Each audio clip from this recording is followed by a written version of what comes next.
till the end of time. We're going in there. Hello, hello, hello. Hello. How are you? Good, how are you? Thank you very much. Oh, Going to be doing this in Paterson's accent for the rest of us, just so to mess with you. Don't care. How are you? Should not be confusing. Perfect your camera angle. We'll have a few minutes, guys. You have 2 minutes, so Oh, wow. yeah. So it's just enough to banter. What? She is prophetic visions. It's going to wreck a whole lot of horror and trust. You know, I think one of the hardest things about a relationship is when people lie to each other and don't trust each other, because it takes away the trust. And I think that kind of winds up wearing on their relationship. Is like, what are the secrets going to tell? How much of the visions do they know? What do they mean?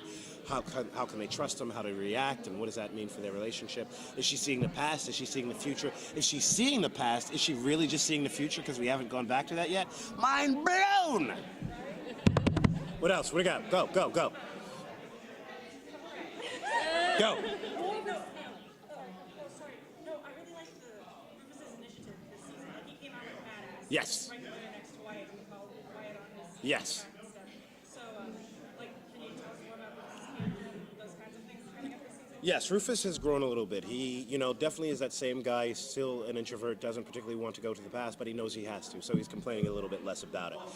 Hook your mic up, don't mess that up, put that mic in there, whatever you gotta do.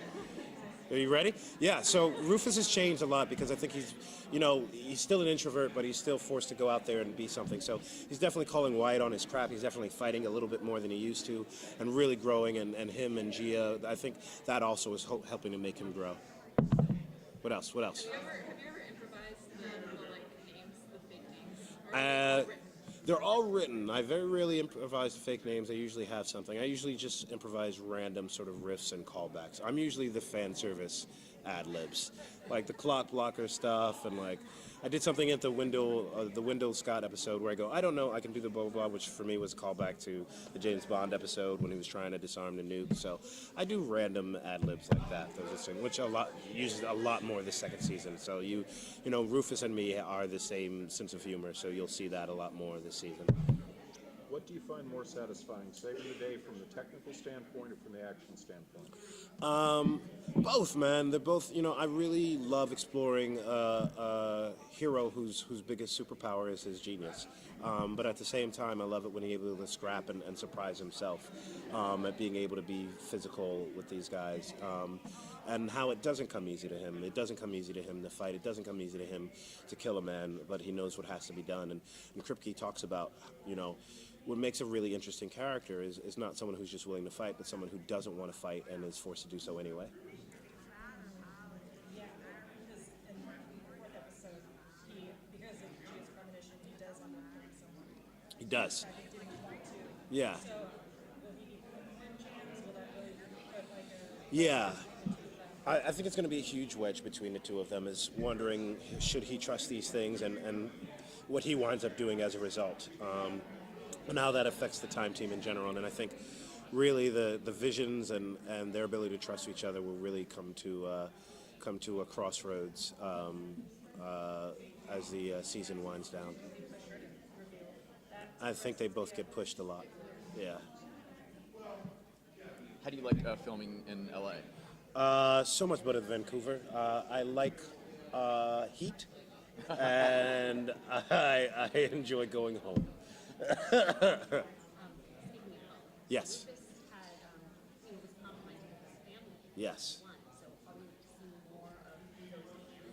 I think what's changed this season is that they don't have the outside influences that they had before. He is, his family, for all intents and purposes, thinks that he's dead. And so everyone in the bunker is the family. And I think the pressure of these 5 people having to deal with each other, is it 5? 6?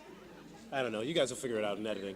But the pressure of these guys having to be in this one room and deal with each other and not reach their families and the people that they love outside of just here are really going to come to head as the season comes along.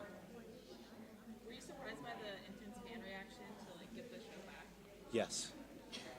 By a lot. I've never had a fan reaction or interplay like that. The closest I was on Better Off Ted, and that was like 2 seasons, and so I had sort of cult following there.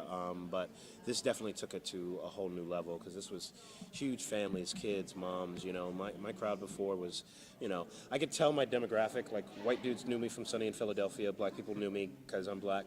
And they could name me as Malcolm. But then. This was the first time where it'd be like some young 17-year-old white kid. They'd be like, "Are you Malcolm Barrett?" I'd be like, "Yeah." They'd be like, "My mom loves you." And so, like, that's definitely a completely different world that I'm happy to be a part of. We're done. Thank you